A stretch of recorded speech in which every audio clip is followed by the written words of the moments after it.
Hello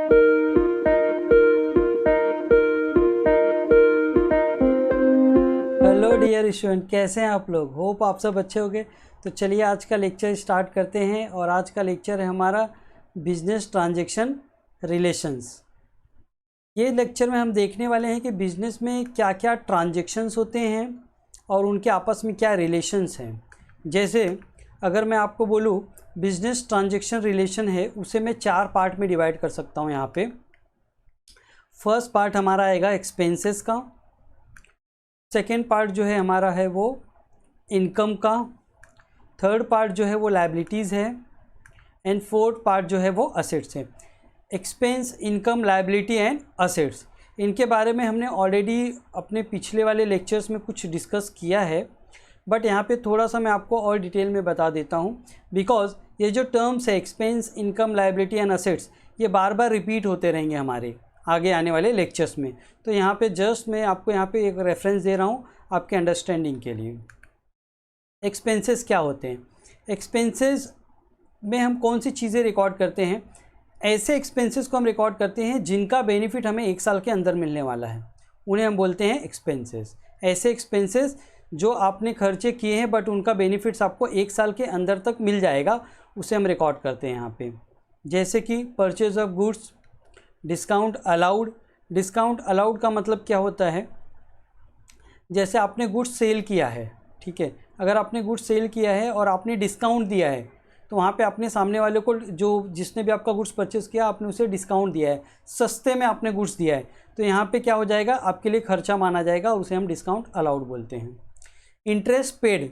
interest paid का मतलब अगर आपने बैंक से लोन लिया है for the business purpose, business करने के लिए, तो आप बैंक को इंटरेस्ट पे करोगे, उसे हम क्या बोलेंगे, रेवेन्यू एक्सपेंसेस, और वो हमारे एक्सपेंस में रिकॉर्ड हो जाएगा। सैलरी, सैलरी जो आप अपने एम्प्लॉय को देते हो। इलेक्ट्रिसिटी बिल जो हम मंथली पे करते हैं। रेंट है, जो प्रीमाइसेस हम यूज़ कर रहे हैं बिजनेस के लिए, वो रेंट जो हम पे करते हैं वो हो गया। टेलीफोन हो गया, एडवर्टाइजिंग हो गया, प्रिंटिंग हो गया, एक्सेट्रा। ऐसे बहुत सारे एक्सपेंसेस हो सकते हैं जिनका बेनिफिट हमें 1 साल के अंदर मिल जाता है, तो उसे हम रिकॉर्ड करते हैं एक्सपेंसेस में, ठीक है। नेक्स्ट पार्ट है हमारा इनकम का। इनकम, सेल ऑफ गुड्स या डिस्काउंट रिसीव्ड। जैसे आप भी गुड्स परचेस करते हो किसी से और आपको वहाँ पे डिस्काउंट मिल जाता है, तो वो भी आपका एक तरह का इनकम माना जाएगा, ठीक है। और सेल ऑफ गुड्स का मतलब जो भी आप गुड्स सेल करते हो, ये सब आपके इनकम के पार्ट हैं जो हम इनकम के हेड में रिकॉर्ड करते हैं। नेक्स्ट है हमारा लायबिलिटीज़। लायबिलिटी का मतलब ये होता है कि आपने कोई ऐसे बिजनेस ट्रांजैक्शन किए हैं जिसकी वजह से फ्यूचर में आपको किसी को पेमेंट करना पड़ेगा, ठीक है, तो उसे हम बोलेंगे लायबिलिटीज़। अब एग्जांपल मैं यहाँ पे बता देता हूँ। लोन, बैंक लोन टेकन, अगर आपने बैंक से लोन लिया है तो इन फ्यूचर आपको उसे रीपे करना है, तो वो आपकी क्या बन जाती है, लायबिलिटी बन जाती है। कैपिटल, कैपिटल का मतलब ये होता है कि जो भी बिजनेस कर रहा है, कोई भी अपना बिजनेस में जो भी पैसे इन्वेस्ट करते हैं उसे हम बोलते हैं कैपिटल। तो अगर बिजनेस क्लोज होगा तो आप बिजनेस से वो पैसे क्या कर लेगा, वो विड्रॉ कर लेगा, तो उसे हम क्या बोलते हैं, कैपिटल। तो कैपिटल भी एक तरह की क्या है, आपकी लायबिलिटी है। शेयर इशूड, जो भी कंपनीज होती है वो अपने शेयर्स मार्केट में इशू करते हैं, ठीक है। तो शेयर इशू करने से क्या होता है, कंपनी के पास पैसा आता है। अगर आपको किसी भी कंपनी के शेयर्स परचेस करने हैं तो आपको उसके रिगार्डिंग क्या करने पड़ेंगे, पेमेंट करने पड़ेंगे, ठीक है। और अगर कंपनी चाहे तो अपने शेयर का क्या कर सकती है, वो बाय बैक कर सकती है। मीन्स जो शेयर कंपनी ने इशू किए हैं मार्केट में, उसे वो वापस से खरीद भी सकती है, तो ये भी एक लायबिलिटी का पार्ट है। डिबेंचर इशू, कंपनी को अगर फंड चाहिए तो लोन ले सकती है बैंक से, या फिर शेयर इशू कर सकती है शेयर होल्डर को, और डिबेंचर भी इशू कर सकती है डिबेंचर होल्डर को। इसके द्वारा भी कंपनी क्या कर सकती है, फंड रेज कर सकती है अपने लिए। क्रेडिटर्स, क्रेडिटर्स का मतलब ये होता है कि जो भी गुड्स या फिर आपने सर्विसेज उधारी पे लिया है, क्रेडिट पे लिया है, उधारी पे मीन्स अभी आप उसका पेमेंट करने वाले हो इन फ्यूचर, तो उसे हम क्या बोलते हैं, क्रेडिटर्स बोलते हैं, ठीक है। तो इनको फ्यूचर्स में हमें पेमेंट करना है, इसीलिए ये हमारे क्या हो गए, लायबिलिटीज़ हो गई। अब हम बात करते हैं असेट्स की।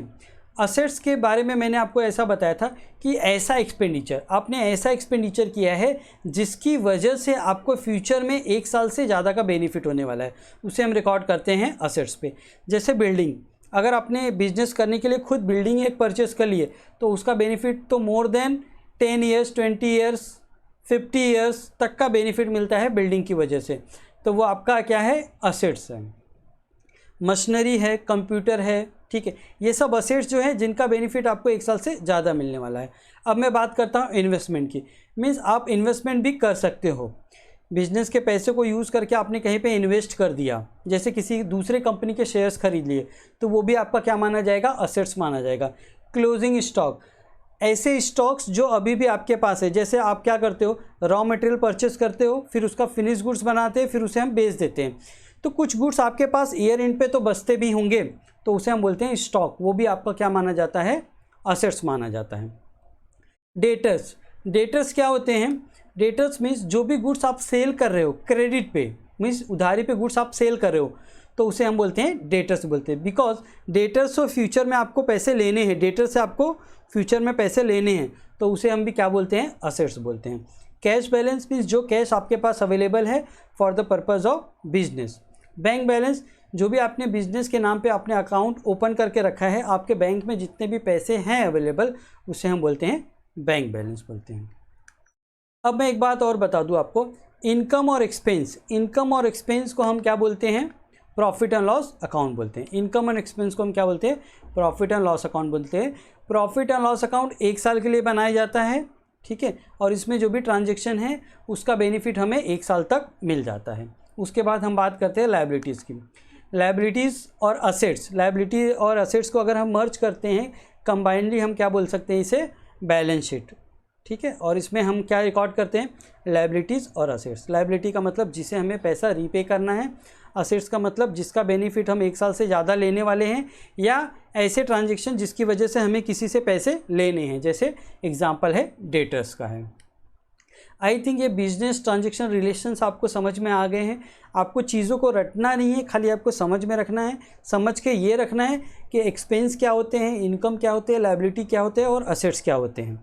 आगे आने वाले बिजनेस ट्रांजेक्शन्स में आपके साथ बहुत डिस्कस करने वाला हूँ।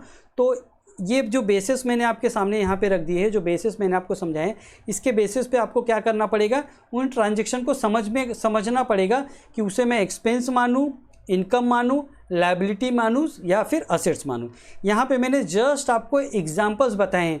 बिजनेस ट्रांजेक्शन इतने ही नहीं हो सकते, बिजनेस ट्रांजेक्शन काफ़ी हो सकते हैं, ठीक है, बहुत सारे हो सकते हैं। उसे एक जगह लिखना और आपको एक्सप्लेन करना पॉसिबल नहीं है। आपको क्या उसका मीनिंग समझ में आना चाहिए कि एक्सपेंस मैं कब बोलूँगा, कब मैं उसे इनकम बोलूँगा, कब मैं उसे लायबिलिटी बोलूँगा, कब मैं उसे असेट्स बोलूँगा। वो अंडरस्टैंडिंग आपके अंदर आ जानी चाहिए, ठीक है। आई थिंक आज का वीडियो आपको अच्छे से समझ में आ गया होगा। थैंक्स फॉर वॉचिंग और वीडियो। मिलते हैं हम नेक्स्ट लेक्चर में।